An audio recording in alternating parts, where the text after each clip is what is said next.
إلى حضرة النبي المصطفى رسول الله صلى الله عليه وسلم، ثم إلى أرواح أزواجه وذريته وأصحابه، وأرواح آبائنا وأمهاتنا وأجدادنا ومعلمينا وأساتذتنا وروح المسلمين والمسلمات والمؤمنين والمؤمنات، خصوصا لروح المرحوم حبيب حسن بن أحمد العطاس، أصوله وفروعه ومن انتسب إليه أجمعين بسر الفاتحة.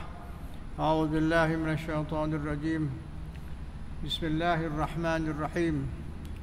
الحمد لله رب العالمين الرحمن الرحيم مالك يوم الدين. إياك نعبد وإياك نستعين اهدنا الصراط المستقيم صراط الذين أنعمت عليهم غير المغضوب عليهم ولا الضالين. السلام عليكم ورحمة الله وبركاته. بسم الله الرحمن الرحيم. الحمد لله العلي العظيم القائل في كتابه الكريم: يرفع الله الذين آمنوا منكم والذين أوتوا العلم درجات. أحمده حمد من صبر على مر القضاء، وأشكره شكر من رضي بقضاء ربه فكان له منه الرضا. أصلي وأسلم على نبيه المصطفى ورسوله المجتبى وحبيبه المرتضى، سيدنا وحبيبنا وشفيعنا وقرة أعيننا مولانا محمد صلى الله عليه وسلم، وعلى آله الطيبين الطاهرين وأصحابه المجاهدين المجتهدين ومن تبعهم بإحسان إلى يوم الدين. وبعد. قال المصنف رحمه الله تعالى: ونفعنا بعلومه في الدارين آمين. معاشر المسلمين رحمكم الله. Alhamdulillah. Marilah sama-sama kita merafakkan setinggi-tinggi kesyukuran kepada Allah Subhanahu wa taala kerana dengan hidayah dan inayahnya dapat kita menyambung lagi majlis ta'lim kita ini seperti mana biasa. Sambungan pelajaran kita yang telah lalu di muka surat 56. Dan ketahui olehmu dalil baharu segala jirim. Dalil sudah barang pasti dan kita ketahui akan makna dan maksud dalil yang diterangkan nyatakan pada beberapa minggu yang lepas. Dalil banyak menggunakan perkataan dalil di dalam ajaran tauhid. Ajaran lain tak banyak, ajaran tauhid banyak. Ilmu tauhid menggunakan banyak dalil. Sebab itulah pada mula-mula sekali dalam ajaran tauhid dia memulakan dengan mengetahui akan hukum akli. Hukum akli ya. Pasal hukum akli ini banyak berfikir, banyak mencari segala dalil-dalil. Itu akal fikiran dah. Jadi kalau tak erti dalil, maka sudah barang pasti ma'rifatullah tak sah. Pasal dalam syarat ma'rifatullah itu mengenal Allah tiga kan. Pertamanya ialah i'tiqad yang jazam, i'tiqad yang putus, tak ada syak, tak ada zan, tak ada waham. Yang keduanya i'tiqad yang selaras dengan i'tiqad ahli sunnah wal jamaah. Kita semua ahli sunnah wal jamaah kan? Pasti kan? Tahu tak? Faham tak apa dia i'tiqad ahli sunnah wal jamaah? Ahli sunnah tu apa? Jamaah tu apa dia? Maknanya selain daripada ahli sunnah jamaah ditolak. I'tiqad Wahabiyah tak boleh, i'tiqad Syiah pun tak boleh, i'tiqad Qadiani pun tak boleh dan sebagainya. Dan ketiga ialah mengetahui dengan dalil. Ada dua dalil kan? Dalil akal, dalil nakal. Akal tu akal lah. Dalil nakal ialah ayat-ayat Al-Quran dan hadis. Yang tiga tu tu syarat mengenal Allah. Kalau tak tahu, tak faham dalil, maka mengenal Allah Ta'ala belum boleh diterima lagi. Belum boleh diperakukan dia ni dah mengenal Allah. Bila tak mengenal Allah, tak ada ma'rifatullah, maka tak sah akidah dia. Tak sah akidah, maka tak sah dia akan ibadah. Itu melarat lah tu. Tak mau gitu kan. Sebab tu ambil berat hal-hal yang berkaitan dengannya. Faham tu, jangan bukan setakat kita nak mengisi masa lapang saja, tak. Dan sebenarnya kita nak mengatasi dan juga menyempurnakan tanggungjawab wajib. Itu gunanya hadir majlis ilmu, khususan majlis ilmu yang berbicara, yang membahaskan perkara-perkara akidah, perkara tauhid. Kemudian dalil baharu pula. Baharu tu apa dia? Tadi dalil kan. Baharu tu perkataan baharu dalam bahasa Arab al-hadisu atau al-hudus. Hadisun atau hudusun, hadal wausa, hudus. Itu jakan bahasa Arabnya hudus atau hadis, baharu. Baharu cakap Melayu, baharu bukan lawan lama. Itu kena faham istilah baharu digunakan dalam ilmu tauhid. Apa makna baharu? Kalau orang tanya kita apa makna baharu, awak dengar selalu kan baharu. Baru lawan lama lah, bukan. Itu barang lama salah. Dalam tauhid lah istilah ini berkaitan dengan istilahat. Banyak dalam tauhid menggunakan istilah-istilah yang khusus bagi ilmu tauhid. Barangkali ilmu lain-lain tak banyak sangat menggunakan istilah sendiri, seperti mana ilmu fiqh, ilmu tasawuf, umpamanya tak ada banyak menggunakan istilah-istilah dalam tauhid, banyak kena faham. Dan nanti kalau tak faham, nanti dia makna lain, nak samakan dengan makna dalam kalimah-kalimah lain baru tu contoh je lah. Jadi baru dalam tauhid apa dia? Artinya baru dalam tauhid ialah sesuatu yang ada permulaan. Apa-apalah sesuatu yang ada permulaan, mula-mula. Maksud permulaan tu macam mana? Seperti dulu dikatakanlah contoh dulu tak ada, sekarang ada. Ada permulaan lah tu. Kan? Ataupun dikatakan sekarang ada, akan datang tak ada. Itu maksudnya lah yang dikatakan tadi. Itu makna dari segi tauhid, arti apa? Arti baru tadi. Kena faham bezan. Kalau jumpa dalam kitab ilmu lain, kitab lain, jangan pula nanti keliru. Lain pula mana? Ayalah, memang lain lah. Dalam tauhid ikut istilah tauhid. Kan?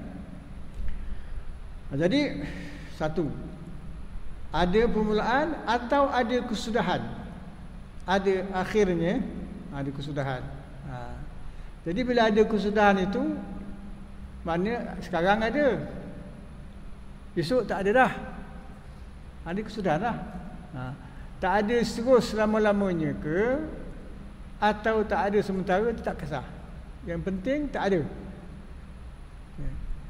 Ataupun dikatakan juga berubah. Sesuatu tadi tu, sesuatu yang ada permulaan, atau sesuatu yang ada kesudahan, atau sesuatu yang berubah. Berubah tak kisahlah ubah macam mana. Berubah tempat ke, berubah masa ke, berubah keadaan ke, asal berubah. Ada tak yang tak berubah? Tak ada kan, semua ada berubah, semua ada permulaan, semua ada kesudahan.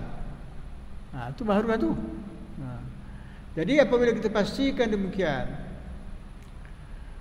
jadi benda-benda yang macam itu, yang dikatakan umpamanya lah seperti alam. Alam apa dia? Tengok di sini dalam kitab ni sebut, dia kata dalil baharu segala jirim, kata dia. Baharu segala jirim. Jim ra mim. Jirim tu apa dia? Ni memang selalu banyak disebut dalam ajaran tauhid ni, jirim. dah tak boleh elak lagi. Tiap-tiap kali ada sajalah perkataan jirim tu disebut.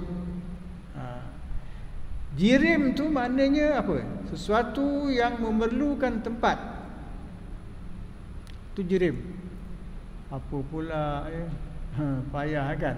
Umum. Saya senang ubah sikit. Jirim tu maknanya bukan macam itu, benda. Biasa saya sebut kan. Jirim tu makna benda. Benda apa? Tak kisah. Umum. Apa benda? Kita tak tahu lagi benda tu. Tak apalah. Yang penting itu jirim. Yang penting itu jirim. Kalau dikatakan bahawa alam tadi, alam, apa dia alam?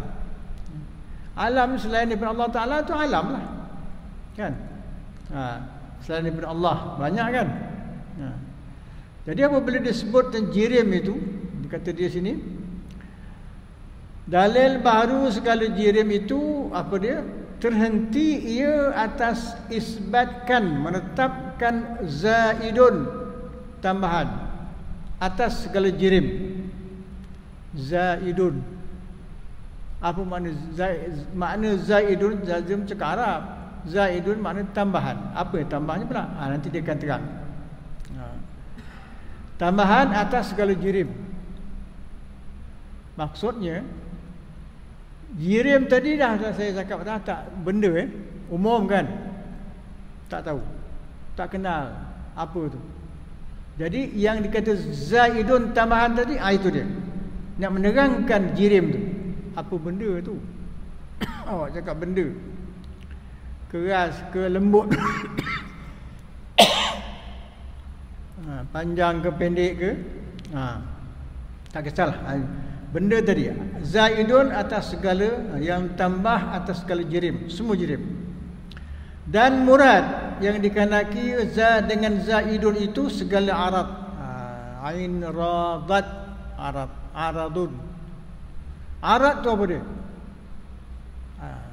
Ini pun istilah juga. Istilah dalam tauhid, perkataan arad tu. Ain radat, arad. Kalau jumpa dalam lain, mungkin lain maknanya.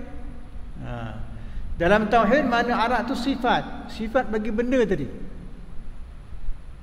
Ingat pasal yang dikatakan zaidun tambahan tadi, arad tu lah sifat. Pasal apa? Kalau sifat tak ada, tak kenal kan benda tu. Tak tahu. Yang saya cakap tadi, benda tu benda ke? Awak, tuan-tuan akan tanya saya, benda tu. Nanti dulu. Jadi bila arad, ain, radat, arad sifat ni ada, barulah kita dapat kenal benda tu. Sifat. Apa pun sifat lah sifat dia. Sifat dia panjang, sifat dia pendek, sifat dia keras, sifat dia lembut, sifat dia warna ini, sifat dia kuning, putih. Itu sifat dia. Itu arad tadi. Dan atas isbatkan, menetapkan berlazim-laziman antara keduanya. Berlazim-laziman, lazim. Maknanya benda dengan sifat tadi lazim. Berlazim-laziman, pasti. Bukan lazim, bukan satu aja kan. Bila sebut dua perkataan lazim, berlazim-laziman. Maknanya lazim ada jirim, ada arad, sifat dia. Lazim ada arad, sifat ada jirim. Itu maksud lazim-laziman tu, berlazim-laziman. Lazim lah ada kan. Lazim. Kita pun gunakan perkataan lazim. Lazim. Okay. Mana kalau sifat pun lazim ada sifat, ada jirim. Kalau sifat ada tapi jirim tak ada, tak jadi juga. Sifat aja, ada putih, ada kuning. Apa dia? Warna. Warna pada siapa? Pada jirim, pada benda. Barulah terang. Begitulah. Jadi semua ni merupakan bahan berfikir. Dalam tauhid ni banyak berfikir. Bahan berfikir. Ada modal nak berfikirlah kan. Baik. Dia kata lazim, berlaziman antara keduanya. Kedua apa dia? Ialah kedua jirim dengan arad. Benda dengan sifat bagi benda. Itu kedua tadi. Dan atas membatalkan segala hawadis yang tiada awal baginya. Hawadis apa dia? Dia dah berubah sikit lah. Tadi saya cakap hadisun, saya cakap hudusun, hawadisun saya tak sebut. Sama lah maknanya. Hawadisun, hawaw adif dalsa, hawadis jamak taksir. Namanya baru juga. Jangan terkeliru nanti. Hadisun baru, hudusun baru, hawadisu baru. Membatalkan segala baru yang tiada awal baginya. Yang tak ada awal, permulaan. Artinya semua baru ada permulaan. Jadi kalau baru tak ada permulaan, tak betul. Salah. Kan? Cuba fikir samalah. Ada tak yang baru tak ada permulaan? Cuba fikirkan. Carilah bahan-bahan untuk berfikir. Buat kerja rumah sikit. Okay? Ada tak? Tak ada kan? Maknanya kalau tak ada, maknanya semua baharu itu ada permulaan. Mula tu ada. InsyaAllah mula tu bila, atau setahun, jutaan tahun yang dulu pun tak kisah. Tapi ada permulaan. Maknanya sebelum itu tak ada, kemudian dia ada. Kan? Tapi dah lama, tak apa. Kita tak perstikaikan lama baru. Kan? Hawa dia membatalkan yang baru yang tak ada permulaan. Kalau ada lah. Kalau ada pendapat mengatakan ada juga yang baru tak ada permulaan, apa dia? Tak dapat. Maka batalkan. Tolak. Tak betul. Dan bermula demikian itu kerana bahawa orang yang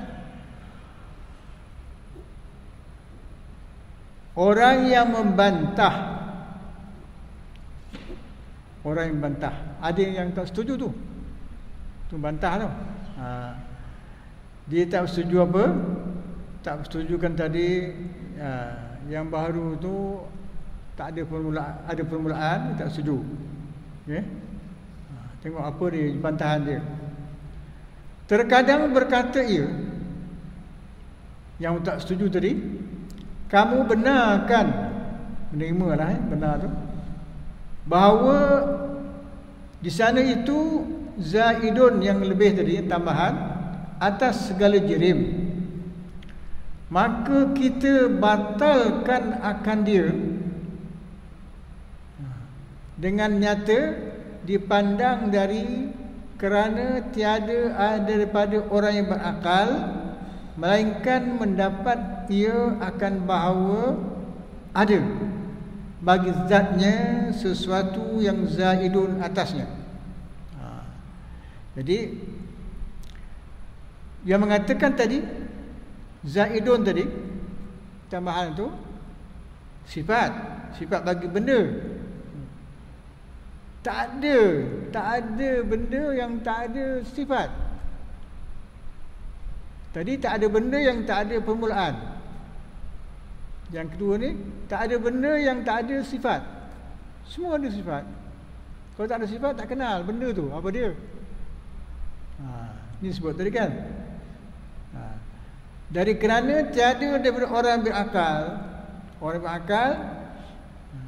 dia tak menerima perkara yang tak ada sifat bagi benda tu, melainkan mendapat ia akan bahawa ada bagi zatnya sesuatu yang zaidun, yang lebih tambah atasnya itu, yang ini ada sifat. Jadi jirim tu ada sifat. Kalau mana tahu kita dengar ceramah tempat lain, ada dikata tak ada sifat, tak perlu ada sifat bagi jirim, bagi benda. Tak, kita dengar je lah, janganlah bantah pada ketika itu. Dengar. Pasti dia kepada dua tu tak boleh pisah. Benda dengan sifatnya tak boleh pisah. Sebab tu dia kata berlazim-laziman. lazim.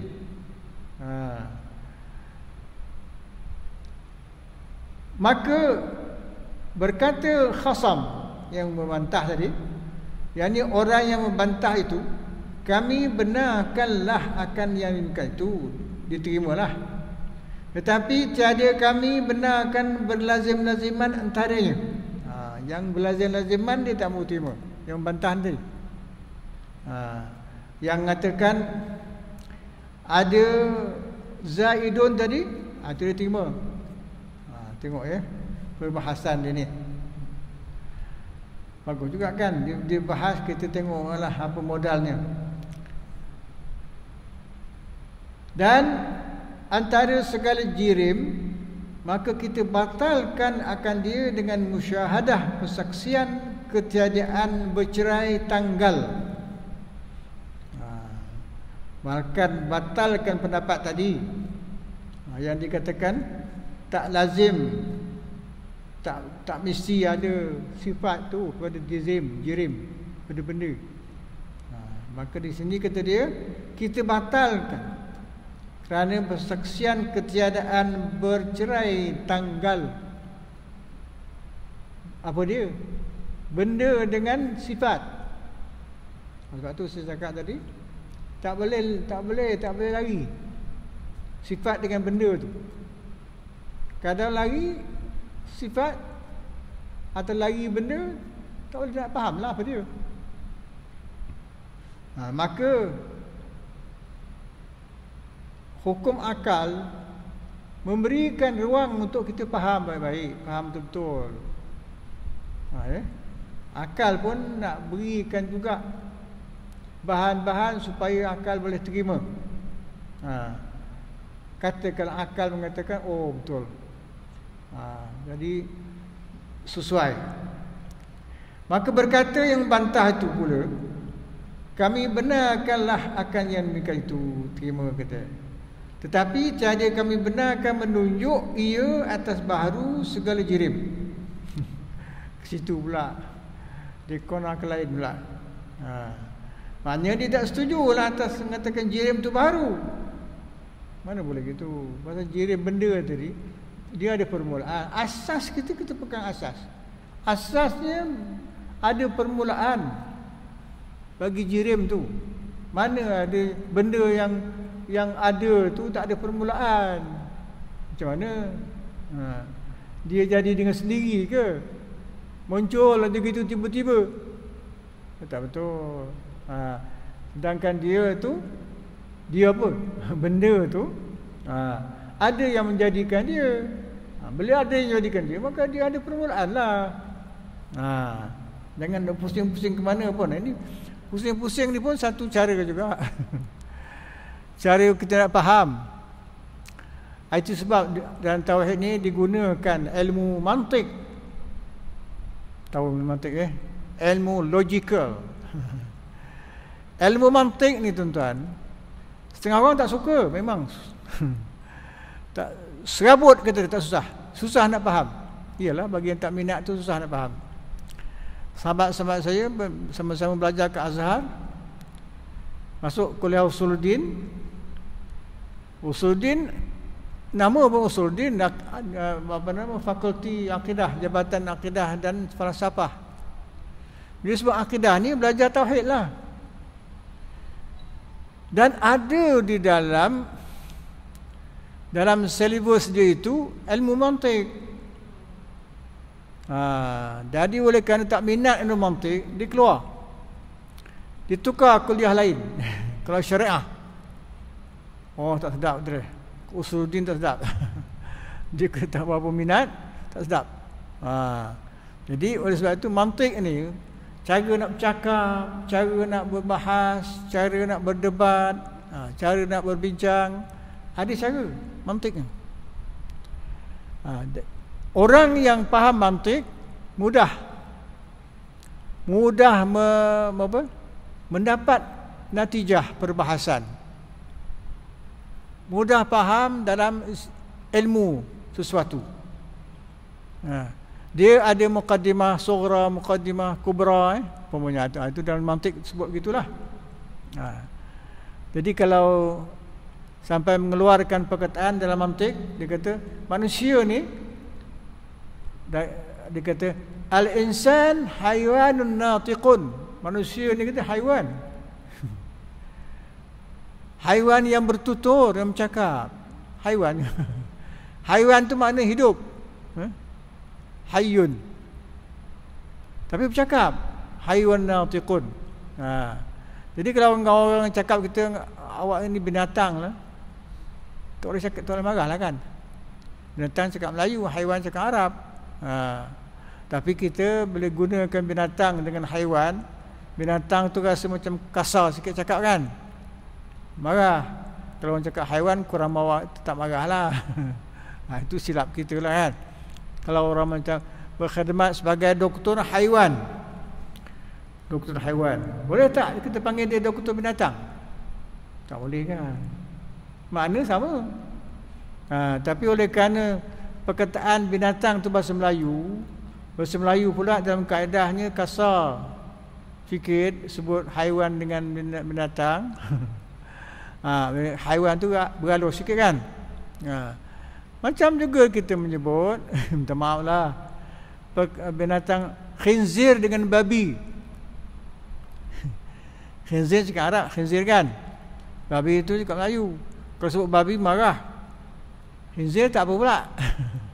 Itu contohlah. Jadi ini begitu jugalah. Jadi apabila dikatakan menunjukkan ia atas baharu segala jirim, itu yang dibantah, tak setuju. Kerana ihtimal, dijangka bahawa ada ia jirim itu qadim. Situ simpulan dia. Yang membantah tadi tak setuju jirim atau benda itu baharu, kerana ada jirim yang qadim, yang tak baharu. Baharu bukan baru lama, qadim bukan makna lama. Siapa yang katakan jirim benda alam itu baharu? Falsafah Yunan, falsafah yang bukan Islam. Dia kata alam ni qadim. Qadim. Jadi ini pengaruh falsafah Yunan ni. Kan dia kata dia bahawa ada ia jirim itu qadimun, qadim. Bila qadim ni dah sama dengan Allah Taala qadim. Mana boleh. Dan demikian zaid itu yang tambah tu baru, yang tiada awal baginya. Mana boleh cakap begitu kan. Yang tambahan dia sifat bagi jirim, mana tak ada awal. Dan jirim tu ada awal, sifat dia pun ada awal juga. Kan? Takkanlah contoh seorang manusia tu, seorang manusia, insan manusia. Manusia tu kita katakan dia baharu kan. Habis jasad dia qadim, jasad baru juga. Takkan manusia tu qadim, jasadnya baru, atau jasad tu qadim, manusia tu baru. Tak boleh begitu, semualah dia terikut. Kemudian kata tadi sifat bagi jirim tadi, dia kata yang baru tiada awal baginya. Bila sebut baru tu adalah awal. Mana boleh dikata baru yang tak ada awal, tak ada permulaan. Tak logik kan, akal tak terima. Awak ni betul cakap. Bila dah baru tu adalah permulaan, ada awal baginya. Tak dikatakan dia baru. Betul. Kerana tiada daripada gerak, melainkan dahulunya itu gerak. Tak bergerak, melainkan dulunya dia gerak. Dan seperti demikian itulah selama-lamanya. Maka adalah ia baharu dengan syahsun qadimun, seseorang yang qadim. Tak betul. Malah boleh cakap baharu dengan syah yang kadim kan. Bila dah baharu tu tak boleh dikatakan kadim. Kadim ni apa makna kadim? Lama bukan makna lama, kadim kan. Dan dia kata kadim tu makna yang awal tiada permulaan. Itu kadim. Dalam bahasa Arabnya al-mawjudul ladzi laisa liwujudihi ibtida'un. Itu makna kadim. Kalau kadim dengan makna lama, bolehlah. Dari bahasa kadim makna lama. Tak apa. Katakanlah ni masjid ni, hada bina'un qadimun, hada bina'un hadithun. Boleh? Ini binaan yang lama, ini binaan yang baru. Tak apalah. Itu makna qadim dengan makna lama. Tapi dari segi istilah tauhid, qadim bukan makna lama. Kalau makna lama, wujud qidam, sifat qidam, sifat yang kedua tu makna lama lah. Lama dah sama dengan sifat baru, sifat alam. Syahsun qadimun, ia dengan bahagiannya, dengan makna bahawa sesuatu bagi bergerak itu qadim. Tak kenalah kan, tolak-tolaklah. Yang bergerak itu mana qadim pula? Yang bergerak itu hadis baru. Dan syahsun baru, maka kita batalkan akan dia, akan apa? Akan yang baru tadi, dengan beberapa perkara. Setengah daripadanya bahawasanya tiada wujud bagi bahagian itu melainkan di dalam kandungan syahsunnya. Maka apabila adalah syahsun itu baharu, syahsun makna seseorang, syim khasat, dia gunakan bahasa Arab lah syahsun tu, seorang itu baharu, nescaya lazimlah bahawa adalah bahagian itu seperti yang demikian itu juga. Samalah. Kalau syahsun itu baru, maka bahagiannya pun baru juga. Kan tak boleh qadim. Maka batallah segala yang baru, tiada awal baginya. Itu yang nak dicarikan di natijah. Bila sebut yang ada awal, baru. Bila sebut tiada awal, tak betul. Bila tak betul, kita batalkan. Pasal yang baru tu mesti ada awal, mesti ada permulaan. Itu makna baru tadi.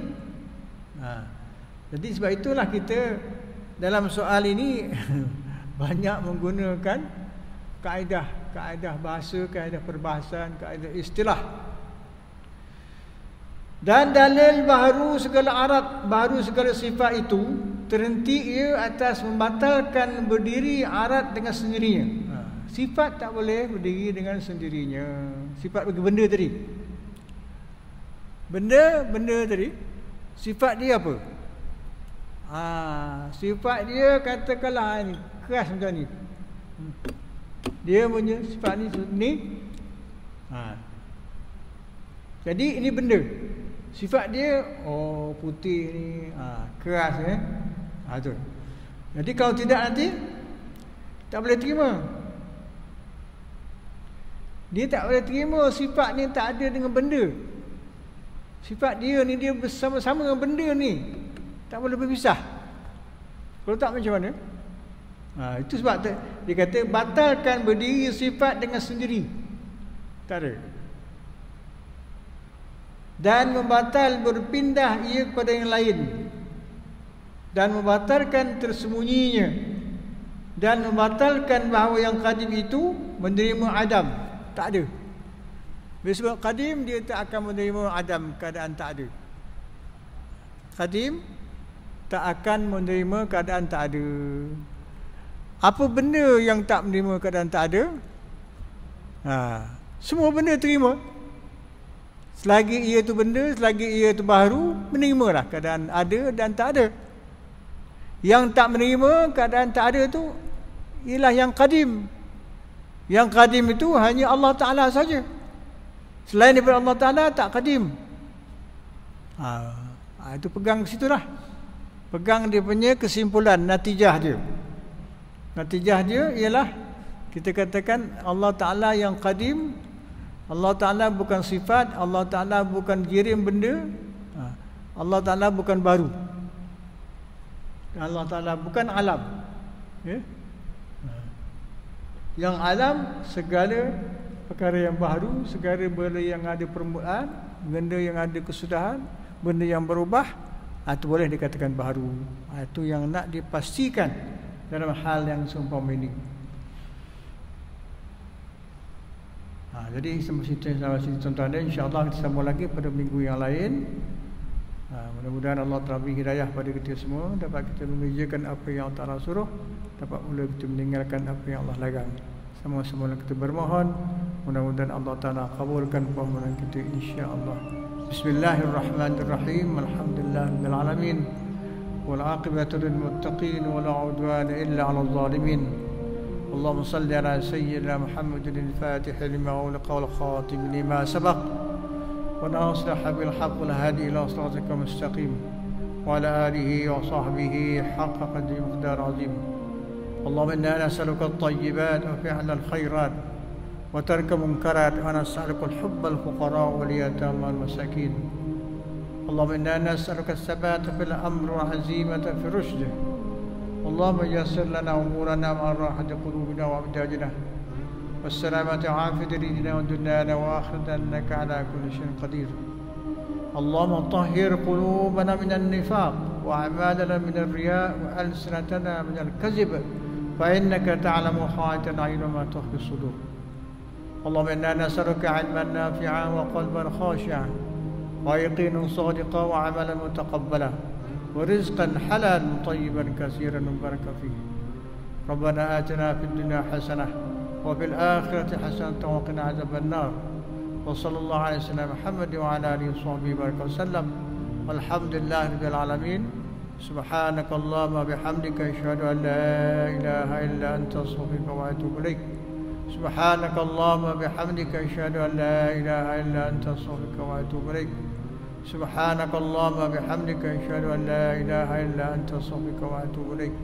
بسم الله الرحمن الرحيم. والعصر إن الإنسان لفي خسر إلا الذين آمنوا وعملوا الصالحات وتواصوا بالحق وتواصوا بالصبر.